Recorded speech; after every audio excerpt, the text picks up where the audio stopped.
In the depths of Greek mythology lie creatures so powerful, so terrifying, that even the gods themselves feared them. Yet these ultimate weapons of mass destruction have been almost completely forgotten by history. Meet the Hecatoncheires, the hundred-handed giants. Their story begins at the very dawn of creation, when the primordial forces of the universe first took shape. Gaia, the earth herself, and Uranus, the sky, brought forth children that defied all natural order. First came the 12 Titans, majestic and powerful. Then the 3 Cyclopes, master craftsmen with single eyes that could see into the very fabric of reality. But the last children of this primordial union were something else entirely. Briareus, Cottus, and Gyges each possessed 50 heads and 100 arms. Imagine the horror of their father Uranus when he first beheld these monstrous offspring. These weren't just powerful, they were an affront to the natural order itself. Uranus, terrified of what his own children might become, made a decision that would echo through eternity. He cast them into Tartarus, the deepest, darkest pit beneath the underworld. There, in absolute darkness and eternal torment, the Hecatoncheires were forgotten. For eons they remained, their 100 hands idle, their 50 voices silent. The world above moved on. Uranus fell to his son Kronos, who devoured his own children in paranoid fury. But one child escaped, Zeus, hidden away and raised in secret. When Zeus came of age, he knew he couldn't defeat the Titans alone. He needed allies. The more powerful, the better. First, he freed the Cyclopes from their prison, and in gratitude, they forged him the thunderbolt. But Zeus remembered the stories. There were others in Tartarus, beings of unimaginable power. The journey to Tartarus was treacherous, through layers of underworld that would destroy mortal minds. When Zeus finally reached them, the Hecatoncheires were barely recognizable as living beings. Eons of imprisonment had reduced them to shadows of their former selves. But Zeus offered them something they had never dared hope for: freedom. "Fight with me against the Titans," he said, "and reclaim your place in this world." The Hecatoncheires' response shook the very foundations of Tartarus.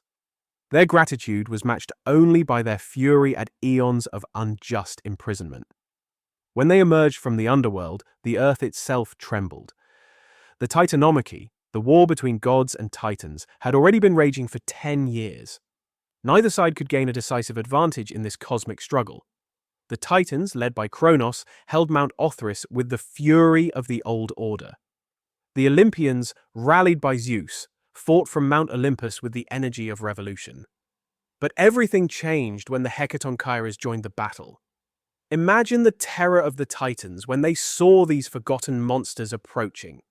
Each Hecatoncheire could hurl 100 boulders simultaneously. The sky darkened with projectiles as mountains themselves became their ammunition. Briareus alone could fight an entire army, his 50 heads watching every angle of attack. Cottus and Gyges flanked the Titan forces, trapping them in an inescapable vice. The Titans, who had ruled creation for untold ages, found themselves overwhelmed. One by one, the mighty children of Gaia were hurled into Tartarus. The same prison that had once held the Hecatoncheires became a tomb for their enemies. Zeus had won his war, and the age of the Olympians had begun. The Hecatoncheires had proved themselves the ultimate weapons, unstoppable forces of destruction. But what happens to ultimate weapons when the war is over? Zeus rewarded them, certainly. They were given the honor of guarding Tartarus. The same prison they had once inhabited became their domain to protect. But this honor was also a kind of exile.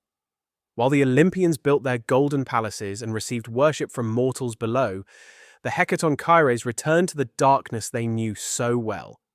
They had served their purpose. They had been useful. And once that usefulness ended, the world was content to forget them again. The poets sang of Zeus's thunderbolt and his mighty victories. They celebrated the wisdom of Athena and the beauty of Aphrodite. But the Hecatoncheires, they became footnotes in the grand narrative. Their 100 hands, which had hurled mountains and reshaped the world, were no longer required by a universe that had moved beyond warfare. Perhaps this is the fate of all ultimate weapons. They exist to solve problems that, once solved, make the weapons themselves obsolete. The Hecatoncheires had been born into a world that feared them, imprisoned by a father who couldn't accept what they represented, freed only when their power was needed, and forgotten again once that need had passed. They remain in Tartarus still, according to the myths, guarding the prison that was once their own, protecting a world that has chosen to forget their sacrifice. The Hecatoncheires remind us that even in mythology, power without agency is a form of tragedy. They were never asked what they wanted, only what they could do. Their story raises uncomfortable questions about how we treat those we use and how quickly we discard even our greatest heroes once their moment has passed. So remember the Hecatoncheires, Briareus, Cottus, and Gyges. Remember that behind every ultimate weapon lies a story of someone who was more than their usefulness. And perhaps in remembering them, we can do better by our own forgotten heroes.